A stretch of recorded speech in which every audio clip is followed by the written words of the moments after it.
Salut, j'espère que vous allez très bien et encore bonne année à toute la communauté immigrante en Canada.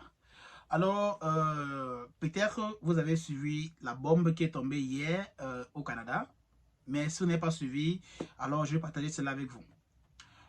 Le Premier ministre Justin Trudeau a tout simplement annoncé sa démission hier lundi, le 6 janvier 2025.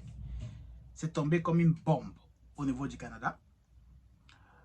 Et dans cette vidéo, on va essayer de voir, parce que ce qui va beaucoup nous intéresser, c'est l'immigration. Quel sera l'impact de la démission de Justin Trudeau sur l'immigration? Est-ce que cela va impacter l'immigration négativement ou est-ce que cela va impacter l'immigration positivement?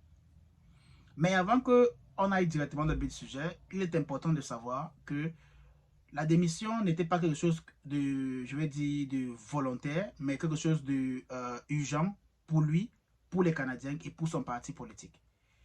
Alors, vous devez savoir que le fait de le faire dès à présent-ci, ça permet et ça gagne beaucoup de temps à son parti libéral parce que les élections au niveau du Canada auront lieu en octobre 2025.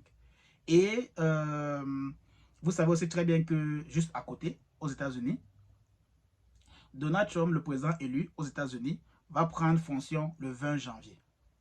Donc, il y avait déjà eu un échange entre Donald Trump et le Premier ministre canadien Justin Trudeau.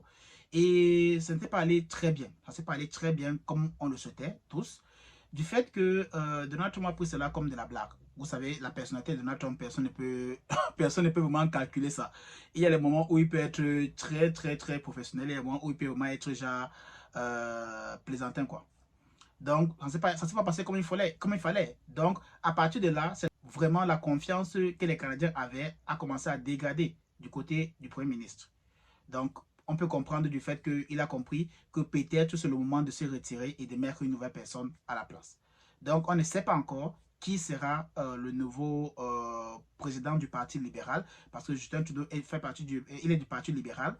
Mais le grand danger, bien évidemment, c'est les élections qui seront en octobre 2025. Qui sera le nouveau Premier ministre au Canada? On ne le sait pas encore. C'est pour cela qu'on met simplement des réserves sur ce qu'on va dire et des questions. Donc tout ce qu'on fait là, c'est juste des questions. On se questionne simplement.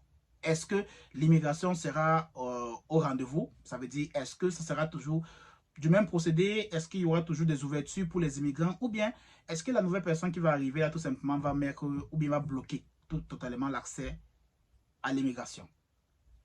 Mais une chose qu'on est sûr, c'est que l'immigration ne pourra pas bien s'arrêter comme ça là. Non, pas du tout.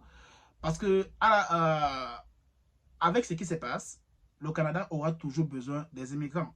Mais maintenant, je pense qu'ils vont beaucoup se focaliser maintenant sur la qualité des immigrants. Ça sera plus sur la quantité, mais beaucoup plus sur la qualité des immigrants. Bien évidemment, pour ceux qui veulent venir étudier, ils ont déjà mis des mesures. On a eu à changer par rapport à cela. Que dorénavant, vous qui voulez faire des programmes de 2 ans dans des collèges au niveau du Canada, il y a des programmes d'études qu'ils ont déjà établis, ils ont déjà détaillé que si tu veux venir étudier au Canada, il faut dire que ton programme d'études fait partie de cette catégorie-là. Sinon, après tes études, tu ne pourras pas avoir le permis de travail post-diplôme. Ça, c'est d'un. Donc là, je vous disais tantôt, c'est la qualité et non plus la quantité. Donc ne vous lancez plus pour faire n'importe quel programme d'études parce que si vous venez, vous allez venir étudier, mais vous ne pourrez plus obtenir un permis de travail post-diplôme parce que votre programme d'études ne fait pas partie de la catégorie qu'ils ont choisie. Deuxième chose qu'ils ont mis sur pied pour pouvoir organiser l'immigration et se focaliser sur la qualité des immigrants, c'est le fait qu'ils ont décidé aussi de réduire tout simplement les résidents temporaires qui venaient au Canada avec un permis de travail. Donc ceux qui venaient avec les permis de travail fermés là, qui venaient travailler pour les entreprises là pour 1 ou 2 ans tout simplement, ils ont décidé que non, écoutez, dorénavant pour ces personnes là qui vont venir travailler dans les catégories FERE 0, 1, 2, 3, rassurez-vous que le salaire que vous allez prendre est au-dessus du salaire moyen. Au maximum le salaire moyen, mais au-dessus du salaire moyen. Dépendant de la population, dépendant de la province où vous allez partir, il y a des critères qu'ils ont mis sur pied. Par exemple, en Ontario, si tu as envie de venir avec un permis de travail fermé, par exemple, rassure-toi que l'emploi que tu vas venir faire est en grande demande. Donc, ça fait partie de la catégorie FER 0, 1, 2, 3. Et de deux, que le salaire est bien précisé dans le contrat et que ton salaire est au-dessus de 20 $. Donc, ça veut dire 20 $ de l'heure. Si c'est moins de 20 $ de l'heure, c'est là où c'est là où tu peux avoir des problèmes. Là, c'est rien que d'Ontario. Maintenant, chaque province, tout simplement, ont différents critères en fonction de leurs besoins. Voilà.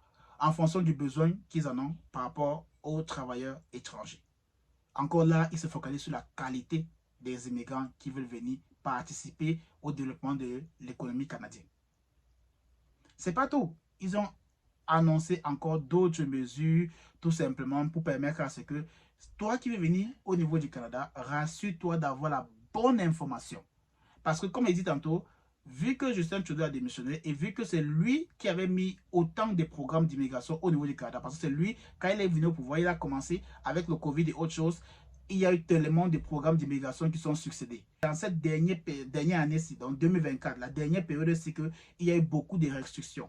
Il y a eu beaucoup de choses qui sont venues ou bien réduire ou bloquer l'immigration d'une part.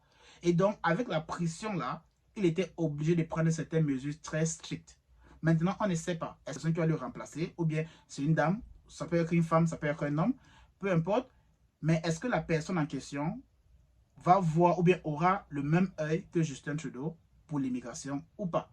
Là, c'est les questions qu'on se pose. Donc, restez informés.